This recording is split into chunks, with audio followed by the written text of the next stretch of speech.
Your mom and dad are really sick. You have to come back home right away. I begged Tyler to help, but he was mean. He said, I'm busy with my friends. Deal with it yourself. You're probably making it sound worse than it is, right? I gotta go. I tried to talk to him again, but he hung up on me. 2 weeks later, when Tyler got home, I told him, they're both gone. Their funerals are done. Tyler looked shocked and confused. What do you mean both? Are you joking? He asked me, scared. No joke. I called you 2 weeks ago about your mom and dad being very sick, I told him. But why didn't you tell me earlier? Tyler was speechless. My name is Jessica Atkins. I'm 56 and I take care of the house full time. I used to work at an office, but I quit when I got married. I met Tyler in college. I joined the tennis club because a friend asked me to. I didn't know how to play. I just wanted to have fun. But Tyler, who was in charge, was serious about tennis. He'd get mad if you couldn't keep up during practice. Because I was new at tennis, I couldn't even hit the ball with my racket, and Tyler would get mad at me. He'd say, Jessica, seriously, you're just getting in the way. Go do something else, and make me leave the court. His words made me feel really embarrassed. Most of the time, I was only allowed to pick up the balls, hardly ever getting to play. I got so frustrated that I practiced tennis at home. Maybe all that practice paid off. One day, when Tyler served the ball, I hit it back really well. Tyler looked surprised because he thought I'd miss. But then he said, Jessica, that was amazing, with a big smile. In that moment, I realized I had feelings for him. After that, Tyler kept being strict, and I kept trying hard to keep up with his tough training. Then one day, after a while, we were out with friends for our monthly get-together. We do this to strengthen our friendships outside of our usual group activities. On our way home from one of these gatherings, it was just me and Tyler. Suddenly, he told me he had feelings for me. Jessica, I've fallen for you. I want us to be together. I was surprised. Tyler had never shown any signs of liking me before, but I also had feelings for him. So I said, I like you too. Let's give it a try. That was the start of our relationship. Tyler wanted to keep our relationship a secret from our club friends to not affect the team spirit. But I was so in love with him at that time. I was just happy to be with him. We kept dating even after we finished college, and we got married when I was 26. I quit my job as Tyler asked when we got married. I'll always be there for Tyler, I thought. At that time, I was deeply in love, imagining a bright future with Tyler. It's been 30 years since Tyler and I tied the knot. In the beginning, we went on lots of dates and were really close. But as time passed, things started feeling a bit ordinary. Even I didn't put as much effort into my looks as I did when I was younger. I used to wear trendy clothes and always look stylish when going out with Tyler. I remember spending a lot of time on my makeup, but now I'm more relaxed about how I dress. Comfort is key for me these days, so I prefer loose skirts with elastic waists over ones with zippers. Since I stay home most of the time, I don't bother with makeup from morning to night. I can't even remember the last time I wore any. Some people might think I've let myself go. Compared to my younger days, my body has changed quite a bit. I used to be slim, but not anymore. I've gained weight and now look like the before pictures you see on weight loss shows. Maybe this change in how I look is one reason why our relationship feels routine now. Over time, I've noticed Tyler treating me more like a mom than a wife. Even though I'm not his mother, he sometimes jokes, Mom, can I get another coffee? By the way, Tyler's mom still lives nearby, about a 10-minute walk from us, along with his dad. But we live in separate homes. My in-laws are really kind and always worry about me. Because they're so caring, I wanted to support them, so I visited them a lot. But recently, their health has been getting worse. My father-in-law is fighting a serious illness, and the doctors say there's not much more they can do. With tears in his eyes, he told my mother-in-law and me, I want to spend my last days at home. So he left the hospital and is now getting special care at home. Taking care of my father-in-law all by herself, my mother-in-law looks exhausted, and she seems really sad. As a stay-at-home wife, I help take care of my in-laws almost every day, but I know it must be really hard for my mother-in-law to live with him all the time. It's tough, Jessica. Could you stay with us just for one night? She asks me, looking vulnerable. I'm sorry. Tyler comes home at night, I say, even though it hurts to turn her down. I understand. My mother-in-law says sadly when I say no. Every night, I have to take care of Tyler. Tyler is a very bossy husband and never helps with anything around the house. He just leaves his dirty socks everywhere. I have to make sure dinner is ready and warm when Tyler gets home. There's no way I can serve leftovers. If he finds out, he'll get really angry. Once I was late getting home because I was taking care of my father-in-law. When I finally got back, Tyler was furious. You should put me first instead of my dad. I'm your family, remember? He yelled at me, his face all red. I wanted to remind him that my father-in-law is his family too. But I stayed quiet because I knew arguing would only make things worse. Because of moments like this, I'd always have to prioritize Tyler. Every day feels so tight and stressful. As a stay-at-home wife, I feel guilty and can't stand up to Tyler. I couldn't help my sad mother-in-law. I could only look at her with worry. Lately, Tyler's been coming home late a lot, and he never tells me. Sometimes he even comes home on the last train. You're late again. Tyler came home after midnight one night. I'm back, he said happily. His face was red, and he seemed a bit drunk. Did you go drinking again? You've been coming home late so often. I asked, taking the bag he handed me. I'd earned the money, so I'll spend it how I want, Tyler replied. But you're just a stay-at-home wife, so you should just obey me, Tyler replied gruffly. But don't you think it's happening too often? Who are you going out with all the time? Their families might be worried too, I hesitantly asked Tyler. Maybe you're making people go drinking with you. You've been with the company for so long and hold a high position. It's hard for most people to say no to that. Tyler replied with a smug smile. It's fine. I always go drinking with the same coworker. Plus, he lives alone and is single. He's always happy when I buy him a drink, Tyler said smugly. I couldn't say anything back. Being a stay-at-home wife without much say in things, I had an idea and decided to talk to Tyler about it. Could you tell me beforehand when you're going out for drinks? Your mom seems really stressed, and your dad's not doing well either. I want to be there for them as much as possible. But Tyler laughed off my concerns. No way. I go out when I feel like it. Besides, Mom will handle Dad. Jessica, you should be all for me. As I was shocked by Tyler's harsh words, he said, Stop standing there and get the bath ready. You're so slow with it. And he quickly went to the bathroom. Yes, I'm sorry. All I could do was reply like that. Then one day, Tyler suddenly said to me, I'm going on a trip for 2 weeks starting next week. While I stood there in shock, Tyler cheerfully looked through a guidebook, thinking about what he'd eat. And he was planning to go to Australia. Regaining my composure, I asked Tyler, Why the sudden international trip? What about your job? And I don't even have a passport. Tyler seemed a bit annoyed by my questions. I got a bonus, so I thought I'd just go for it. I've already asked for time off from work, and I'm not taking you, Jessica, so you don't need a passport, right? Tyler answered casually. We haven't even had a proper honeymoon since we got married. Who are you going with? I asked Tyler. Even for day trips, Tyler would say it's a waste of money and never took me along. Now this sudden international trip, it seemed suspicious. I looked at Tyler intently. I'm going with a coworker, Tyler replied. Now hurry up and get dinner ready.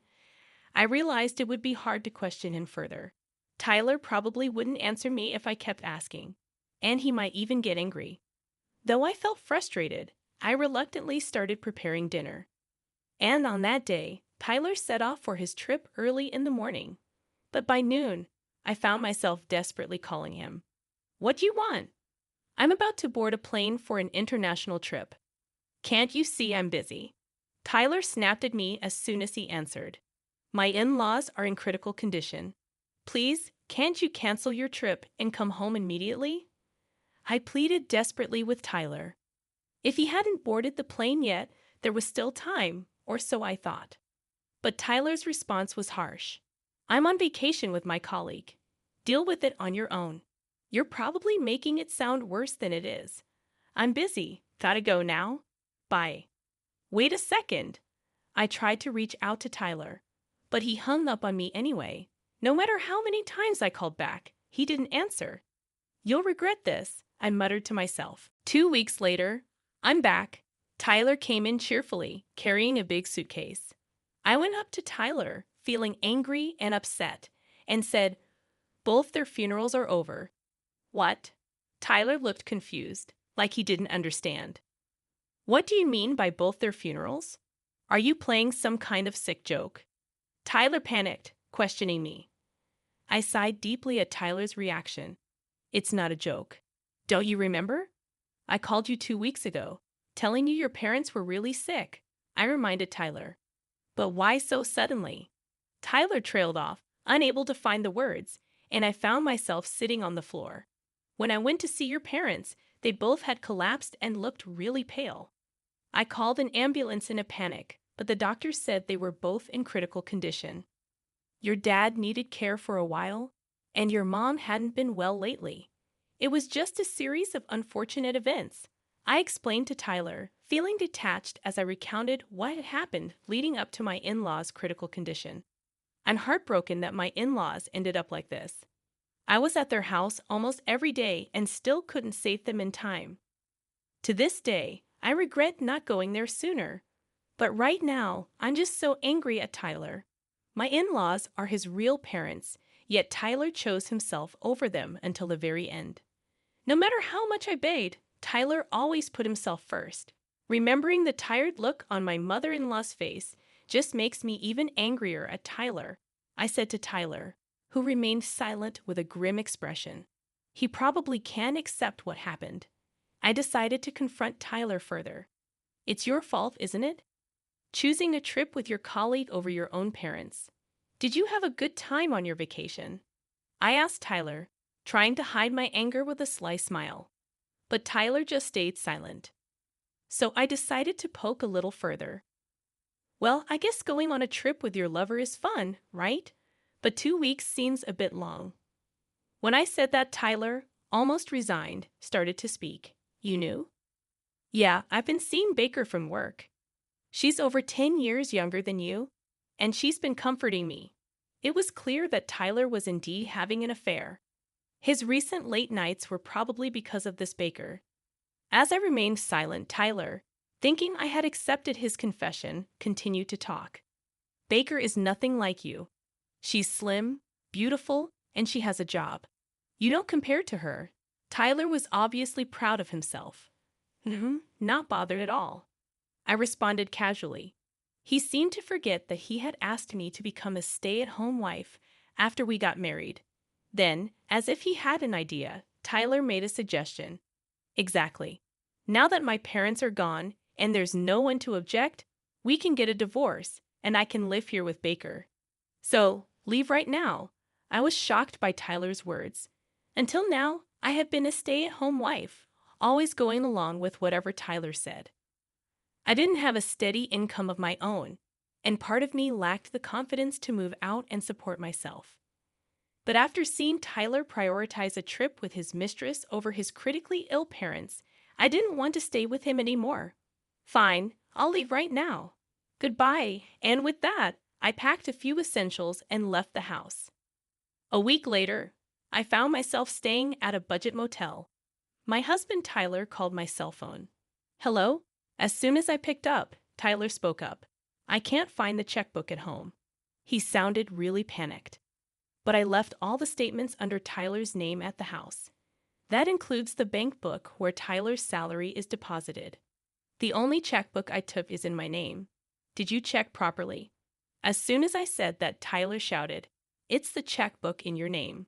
That account had a pretty good amount of money, right? It's joint property, so half of it's mine, isn't it? After spending recklessly on trips and such, I couldn't believe Tyler was now talking about joint property. Holding back a heavy sigh, I calmly replied, The money in that checkbook is from gifts I received from my family and savings from when I was single, so it doesn't count as joint property. You know that. Tyler, sounding frantic, responded, "That's a problem. I nearly spent all of my last month's salary and bonus on the overseas trip. I thought I could cover the shortfall in our living expenses by withdrawing from your account. Up until now, I'd kept my checkbook in a drawer where Tyler could easily see it. I had no intention of hiding it from Tyler, so he must have seen the balance. I've moved out, Tyler, so I have no idea about your living expenses. Maybe ask for an advance on your paycheck." I firmly declined Tyler's request. Then, just to give Tyler a heads up, I added, "By the way, there's hardly any inheritance from your parents. They were living on their pensions, and with the cost of your father's care, they were barely getting by. And he better clear out their rented apartment soon, or you'll be paying rent every month." My in-laws have been living in a rented apartment, barely making ends meet with the rent and the cost of caring for my father-in-law. My mother-in-law somehow managed to save and get by each month. I reckon my mother-in-law had her share of worries and stress. "You're kidding." Tyler sounded shocked over the phone. So I decided to give Tyler the final blow. "I have no responsibilities to help you out. You are on your own," I declared cheerfully. "Why?" Tyler's voice was full of disbelief. Despite kicking me out without any income, he seemed to have forgotten that. "I hope they both lose their social credibility. I've got nothing left to lose. Whatever happens to them, it's none of my business. It's all my fault. Just help me out this time, please," Tyler pleaded with a voice full of desperation. "No way. You're going to regret this big time." I told him that and ended the call with Tyler. Tyler and I eventually went through with the divorce. Initially, Tyler resisted, mainly due to financial concerns, but he eventually caved in and signed the divorce papers after persuasion from my lawyer. Tyler always acted tough around me and my in-laws, but seemed submissive around others. He was all talk and no action, unable to stand up to a professional like my lawyer. Our properties were divided equally, thanks to my lawyer's efforts. Tyler had almost depleted his savings on a trip with Baker, so he was strapped for cash. My lawyer predicted Tyler would be uncooperative, but in the end, I was satisfied with the outcome. As for what happened afterward, it appears Tyler is struggling to make ends meet, living from one paycheck to the next. He has additional expenses like clearing out my in-laws' rental apartment and paying rent. Moreover, he was dumped by Baker after their affair was exposed. Initially, Baker was ambitious and used Tyler for her own gain, but she distanced herself once Tyler was demoted and she got transferred elsewhere. Tyler reached out to me through my lawyer, expressing regret and asking for another chance. Since I've blocked his calls, he's resorting to communicating through the lawyer. This desperate plea indicates he's truly cornered. He's even asked for financial help, requesting money from my savings from when I was single, which doesn't benefit me at all. Even the lawyer was surprised by this request. I hope Tyler continues to struggle. He deserves it for his actions. By the way, I reached out to Baker through my lawyer, and her response was surprisingly respectful. She conveyed, "While I was with Mr. Tyler, my expenses were minimal, so I enjoyed spending his money. But it didn't last long." She expressed deep regret for everything. It became evident that she was never truly interested in Tyler. Rather, she was attracted to his status. It's sad to see Tyler fall so hard for someone who didn't genuinely care about him. Reflecting on Tyler's downfall brought a smirk to my face.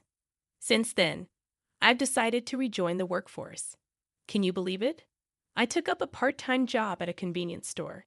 It's my first time in customer service, and surprisingly, I'm enjoying it. I was initially concerned about being on my feet all day, but once I started, time just flew by, and I found it quite enjoyable. Besides manning the register, there's tasks like stocking shelves, preparing snacks, and various other responsibilities at a convenience store. I even get to utilize my housekeeping skills with the cleaning duties. The manager mentioned that if I put in the effort, I could secure a permanent position. Apparently, there have been others in similar situations who successfully transitioned to full-time roles. Being in my 50s feels like I'm at the midpoint of life. Despite going through a divorce, I initially thought my future looked bleak. But even at this age, I'm discovering new experiences and having a great time. I'm determined to keep looking forward and moving ahead.